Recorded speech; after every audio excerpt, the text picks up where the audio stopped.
ಇಲ್ಲ. ಅದರಲ್ಲೂ ಕೂಡ ವಿಶೇಷವಾಗಿ ನಮ್ಮ ಗುಲ್ಬರ್ಗ ಜಿಲ್ಲೆ ಕಾಂಗ್ರೆಸ್ ಪಕ್ಷ ನಿಷ್ಕ್ರಿಯವಾಗಿದೆ ಎನ್ನುವಂತ ಮಾತನ್ನು ಕೂಡ ಈ ಸಂದರ್ಭದಲ್ಲಿ ಹೇಳ್ತಾ ಇದ್ದೇನೆ. ಯಾಕಂದ್ರೆ ನಮ್ಮ ಶಾಮಸಪ್ಪ ಅಣ್ಣವರು ಹೇಳಿದ್ರು, ನಮ್ಮ ಉಸ್ತುವಾರಿ ಸಚಿವರು ಇಲ್ಲಿ ಗುಲ್ಬರ್ಗ ಜಿಲ್ಲೆಗೆ ಬರ ಪರಿಹಾರದ ಬಗ್ಗೆ ವೀಕ್ಷಣೆ ಮಾಡು ಅನ್ನುವಂತ ಮಾತನ್ನ ಮುಖ್ಯಮಂತ್ರಿಗಳು ಹೇಳಿದಾಗ, ಮುಖ್ಯಮಂತ್ರಿಗಳಾಗಿ 2 ತಿಂಗಳಾಯ್ತು, ವೀಕ್ಷಣೆ ಮಾಡಿ ಅಂತ ಹೇಳಿದಾಗ ಒಂದೇ ದಿವಸ ಕೂಡ ರೈತರ ಬಗ್ಗೆ ಕಾಳಜಿ ಮಾಡ್ತಾ ಇಲ್ಲ ಅನ್ನುವಂತ ಮಾತನ್ನು ಕೂಡ ಘಂಟಾಘೋಷವಾಗಿ ಹೇಳಬೇಕಾಗ್ತದೆ. ಅವರಿಗೆ ತಿಳಿದಿದೆ, ರೊಕ್ಕದ ಮುಖಾಂತರ ನಾವು ಮತವನ್ನು ಗೆಲ್ಲಿದ್ದೇವೆ, ಯಾವ ರೈತ ನಮಗೆ ಬೇಕು ಅನ್ನುವಂತ ತೀರ್ಮಾನವನ್ನು ಅವರು ಮಾಡಿದಂತೆ ಕಾಣಿಸ್ತದೆ. ಅದಕ್ಕಾಗಿ ಬಂಧುಗಳೇ, ರೈತರು ಯಾವುದು ಕೂಡ ಅಂದಬಾರದು. ಯಾಕಂದ್ರೆ ನಮ್ಮ ಹಿಂದೆ ಭಾರತೀಯ ಜನತಾ ಪಕ್ಷ ಮತ್ತು ಶಾಸಕರಿದ್ದಾರೆ. ಆ ಜೆಡಿ ಬಗ್ಗೆ ಒಂದು ಮಾತು ಹೇಳ್ತೇನೆ. 2 ತಿಂಗಳ ಕಾಲ ನೀವು ಈ ವರ್ಷದ 27-28ನೇ ಸಾಲಿನ ಬೆಳೆ ವಿಮೆ ಕಂತು ಕಟ್ಟಿ ಅನ್ನುವಂತ ಮಾತು ಈಗೆಲ್ಲ ಹೋಗಿದೆಪ್ಪ. ನಾವು 25-26ನೇ ಕಂತು ಕಟ್ಟಿದ್ದೇವೆ, ಅದು ಪರಿಹಾರ ಕೊಡ್ಬೇಕಲ್ಲ, ಅದು ಕೊಡ್ದು ನಾಚಿಕಾಗ್ಬೇಕು. ನಿನಗ ಒಂದು AC ಬಿಲ್ಡಿಂಗ್ ಕೊಟ್ಟು ನೀವೇನು ಮಾತಾಡ್ತೀಯಲ್ಲ, ನಾಚಿಕಾಗಬೇಕು. ನೀ ಬರತನ್ನ ನಾವು ಮಾತ್ರ ಹೇಳುವುದಿಲ್ಲ ಅನ್ನುವಂತ ಮಾತನ್ನು ಕೂಡ ಸ್ಪಷ್ಟವಾಗಿ ಹೇಳ್ತಾ ಇದ್ದೀನಿ. ಇವತ್ತು 2-3 ಗಂಟೆ 4 ಗಂಟೆ ಆಗ್ಲಿ ನಾವು ತೀರ್ಮಾನ ಮಾಡಿದ್ದೇವೆ, ನಮ್ಮ ಪಕ್ಷ ತೀರ್ಮಾನ ಮಾಡಿದೆ, ನಾವು ಅವರು ಜಿಲ್ಲಾ ಆಫೀಸರ್ ಬರುತ್ತನ್ನ ನಾವು ಎದ್ದು ಹೇಳುವುದಿಲ್ಲ ಅನ್ನುವಂತ ಮಾತನ್ನು ಹೇಳ್ಬೇಕಾಗ್ತದೆ. ನಾಚಿಕಾಗಬೇಕು ನಿನ್ಗೆ. ಬೆಳೆ ವಿಮೆ ಕಟ್ಕೊಂಡು ನಾವೇನು ಒಂದೇ ಕಂತಿನಲ್ಲಿ ಕಟ್ಟಿದ್ದೇವೆ, 2 ಕಂತಿನಲ್ಲಿ ವಿಮೆ ಕಟ್ಟಿದ್ದೇವೆ. 1 ಎಕರೆಗೆ 450 ರೂಪಾಯಿ ಕಟ್ಟಿದ್ದೇವೆ, ಒಂದೇ ಕಂತಿನಲ್ಲಿ ಕಟ್ಟಿದ್ದೇವೆ. ನೀವೇನು ಸರ್ಕಾರ ಮಾಡ್ತಾ ಇದ್ರಿ, ನಮಗೆ 2 ಕಂತಿನಲ್ಲಿ 3 ಕಂತಿನಲ್ಲಿ ವಿಮೆ ಪರಿಹಾರ ಕೊಡ್ತಕ್ಕಂಥ ವ್ಯವಸ್ಥೆ ಮಾಡ್ತೀರಾ? ನಾವು ರೈತರು ಯಾರು ಕೇಳುವಂತೆ ಮಾಡ್ತೀರಾ? ಬರೀ ಓಟಿಗಾಗಿ ಮಾತ್ರ ನಮ್ಮ ರೈತರಿದ್ದಾರ? ಅದಕ್ಕಾಗಿ ನಾಚಿಕೆ ಆಗಬೇಕು ಕರ್ನಾಟಕ ಸರ್ಕಾರಕ್ಕೆ.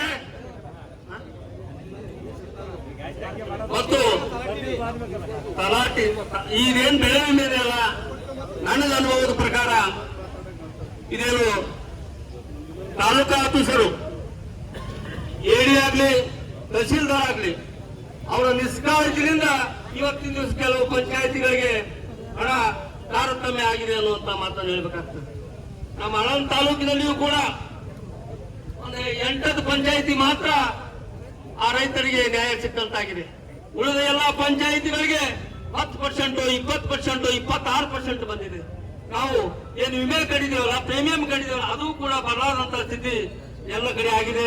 ನಾನು ಕೇಳಿದೆ, ನಮ್ದು ನರುಣ, ನಮ್ಮ ಊರ್ ನರುಣ, ಬೇರೆ ಇನ್ಕಮ್ ಸುಧಾರಣೆ ಎಷ್ಟಾಗಿದೆಪ್ಪ ನಿಮ್ಮಲ್ಲಿ ಅಂತ ಹೇಳಿ ಅವ್ರು ಬರೀ ಹೇಳ್ತಾರೆ, ನಮ್ಮಲ್ಲಿ 0 ತೋರಿಸ್ತಿದೆ, 0 ಅನ್ನುವಂಥದ್ದು. ಯಾಕ್ರಿ ಇದ್ಯಾಕ ಅನ್ಯಾಯ?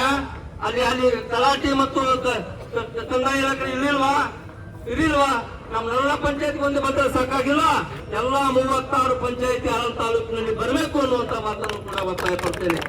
ಮತ್ತು ಕಮಲಾಪುರ ಕೆಲವು ಪಂಚಾಯತಿಗಳನ್ನ ಕೇಳಿದೆ, ಏನು 0 ನಿಲ್ಲಾಗಿದೆ, 0 ಮೈನಸ್. ಯಾಕ್ರಿ ಆ ರೈತರಲ್ವಾ, ಅವ್ರು ಬೆಳೆ ವಿಮೆ ಕಟ್ಟಿಲ್ವಾ? ನಿಮ್ಗೆಲ್ಲ ನಾಚಿಕಾಗ್ಬೇಕು. ಏನ್ ಮಾರಿ ತೋಳ್ ಬರ್ತೀರಿ 28ಕ್ಕೆ? ನೀವೆಲ್ಲ ರೈತರನ್ನ ನಾವು ಜೋಪಾನ ಮಾಡಿದೇವೆ ಅಂತ ಬರ್ತೀರಾ? ರೈತರನ್ನ ಕಗ್ಗೊಲೆ ಮಾಡಿದ್ದಾರೆ ಅಂತ ಬರ್ತೀರಾ ಅನ್ನುವಂತ ಮಾತನ್ನ ಹೇಳ್ಬೇಕಾಗ್ತಿದೆ.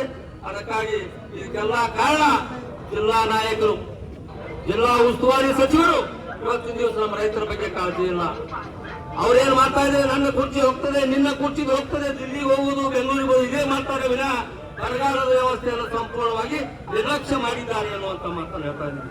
ಎಲ್ಲಾ ಜಿಲ್ಲೆಯಲ್ಲೂ ಕೂಡ ಇದೇ ರೀತಿ ಇದೆ, ಎಲ್ಲಾ ಜಿಲ್ಲೆಯಲ್ಲೂ ಕೂಡ ಹೋರಾಟ ಆಗ್ತಾ ಇದೆ. ಅದಕ್ಕಾಗಿ ಎಲ್ಲರೂ ಧೃತಿಗೆಡಬಾರದು. ರೈತರು ಇದಕ್ಕೆಲ್ಲ ತಯಾರಾಗಿ ಬಂದಿದ್ದೀವಿ. ನಾವು ಎಲ್ಲ ಜೆಡಿ ಬರುತ್ತಲ್ಲ ಹೇಳುವುದಿಲ್ಲ. ಅವನಿಗೊಂದು 2 ಪ್ರಶ್ನೆ ಇದೆ ಸರ್, GPS ಸಾಹೇಬ್ರನ್ನು ಕೂಡ ಮನವಿ ಮಾಡ್ತೇನೆ. ಜೆಡಿ ಬರುತ್ತಲ್ಲ ಅವನಿಗೆ 2 ಪ್ರಶ್ನೆ ಅವ. ನೀ ಯಾಕೆ ನಮಗೆ ವಿಮೆ ಕಟ್ಟಲು ಕಟ್ಟಿದಿ, ಹಳಿ ವಿಮೆ ಯಾಕೆ ಕಟ್ಟಿಲ್ಲ, ಇದೇ 2 ಪ್ರಶ್ನೆ ಅವ. ಅವ ಬರತನ ಮಾತ್ರ ನಾವು ಹೇಳುವುದಿಲ್ಲ ಅನ್ನುವಂತ ಮಾತನ್ನು ಹೇಳ್ತಾ ಇದ್ದೀವಿ. ಭೂಮಿ ಎಲ್ಲಿಯೂ ಕೂತು ಎಲ್ಲ ರೈತರಿಗೆ ಮೋಸ ಮಾಡಿ ಸುಮಾರು 18 ಕೋಟಿ ರೂಪಾಯಿಗಳನ್ನ ಇವತ್ತು ವಿಮೆಯನ್ನ ಪ್ರೀಮಿಯಂ ಕಟ್ಟಿಕೊಂಡಿದ್ದಾರೆ. ನಮಗೆ ಬರದಂತ ಹಣ ಬರುವುದಿಲ್ವಾ? ಅದಕ್ಕಾಗಿ ಎಲ್ಲರೂ ನಾವೇನು ಗಲಾಟೆ ಮಾಡಿದ್ರೆ ಶಾಂತಿ ಪ್ರಿಯವಾಗಿ ಹೋರಾಟವನ್ನ ಮಾಡ್ತೇವೆ. ನಾವು ಜನ ಯಾವುದು ಕೂಡ ಬದಿಗಳಾರದೆ ಯಾವುದನ್ನು ಕೆಟ್ಟ ಕೆಲಸಕ್ಕೆ ಹೋಗಲಾರದೆ ಸ್ಟ್ರೈಕ್ ಅನ್ನ ಮಾಡ್ತೇವೆ. ಅದಕ್ಕಾಗಿ ಎಲ್ಲ ನಮ್ಮ ಪೊಲೀಸ್ ಇಲಾಖೆ ಕೈ ಮುಗಿದು ಕೇಳ್ತಾನೆ, ನಾವು ಯಾವುದು ಗಲಾಟೆ ಇಲ್ಲದೆ ನಾವು ಹೋರಾಟವನ್ನ ಮಾಡ್ತೇವೆ. ಕೈ ಮೀರಿದಾಗ ನಾವು ತಿಳಿಸೇ ಮಾಡ್ತೀವಿ ಅನ್ನುವಂತ ಮಾತನ್ನು ಹೇಳ್ಬೇಕಾಗ್ತದೆ. ನಮ್ಗೆಲ್ಲ ಕೈ ಮೀರ್ತು ಸಮಯಕ್ಕನುಸಾರವಾಗಿ ರೈತರ ಬಗ್ಗೆ ಕಾಳಜಿಯಿಂದ ಬರಲಿಲ್ಲ ಆದ್ರೆ ನಾವು ಎದಕ್ಕೂ ಕೂಡ ಹೆದರುವುದಿಲ್ಲ ಅನ್ನುವಂತ ಮಾತನ್ನ ತಿಳಿದಿದ್ರಿ. ನೀವೆಲ್ಲ ಬಿಜೆಪಿ ಎಲ್ಲ ಶಾಂತಪ್ರಿಯವರ ಏನು ಮಾಡಂಗಿಲ್ಲ ಅಂತ ಹೇಳಿ ಅದು ನಿಮ್ಮ ಕನಸಲ್ಲ.